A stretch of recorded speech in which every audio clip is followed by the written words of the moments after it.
Hello, my name is Sarah Angelo, and myself, along with my group, will be arguing the negative impact of intelligence services in regard to U.S. foreign policy agenda.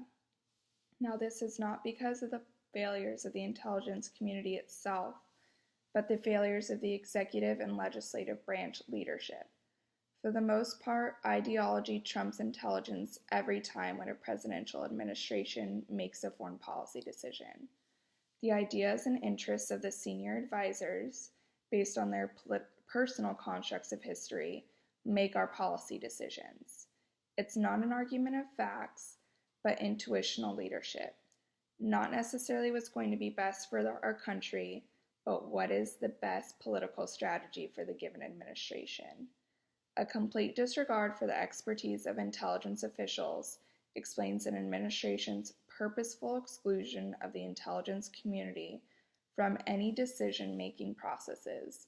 Other than blatant disregard for intelligence experience, politicization of intelligence material is a considerable issue as presidential administrations and Congress can feel empowered to fabricate intelligence reports to further promote their own agenda, whether this intelligence is certain or not.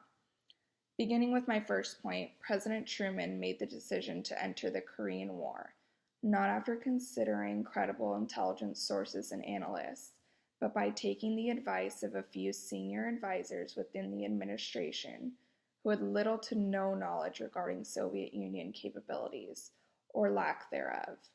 The decision to enter the Vietnam War was not due to bad intelligence. There was plenty accurate information, but because of the decision by President Johnson to allow such a decision to be made again within his small circle, with no real consideration of the intelligence being presented.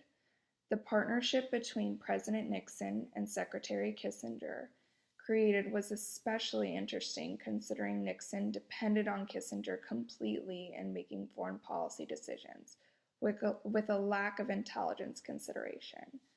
Nixon demanded unreasonably flawless and detailed intelligence reports that the intelligence community simply was not capable of delivering.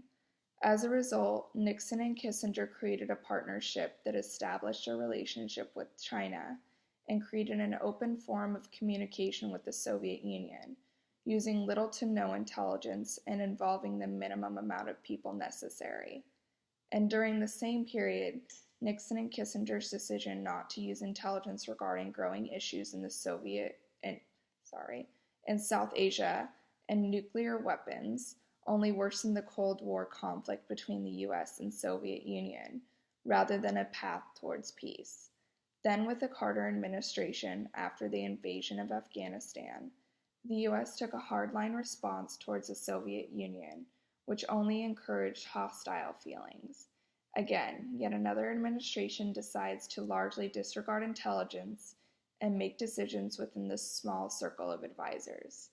As we can see, without the utilization of intelligence sources, it can lead to ill-advised foreign policy decisions at the hands of ignorant administrations.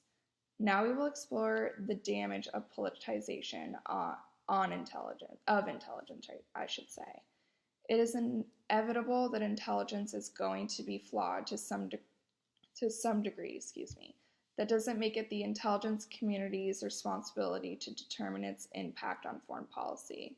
That is the responsibility of our president and Congress. In this respect, President Bush and Congress failed us in October 2002 with the politicization of the National Intelligence Estimate, or NIE, on Iraqi weapons programs. President Bush had come to the decision to invade Iraq long before the report was released. The NIE report was simply used by the administration as a political tool to promote its agenda. In fact, the Bush administration never requested the estimate report about Iraqi weapons programs. Democrats on the Senate Intelligence Committee are responsible for making that rush request for the NIE report. The NIE report had been rushed in order to allow congressional members to vote as soon as possible, resulting in only a handful of members actually reading the report in its entirety. including executive branch policymakers, currently using the report as a pro-war strategy. However, those staffers who did read the report realized that many uncertainties of the intelligence presented and tried unsuccessfully to urge their members to read the report before going to a vote. Not only were staffers alarmed by the uncertainty of the report, but they were alarmed by the shocking certainty the Bush administration commanded in guaranteeing the existence of Iraqi weapons for the strict purpose of promoting the pro-war agenda. Now, in conclusion, the issue that needs resolving here is not intelligence failures, but leadership failures. The end of ignorant and politicized foreign policy agendas will reaffirm the reputation of the intelligence community in the end. Thank you for listening.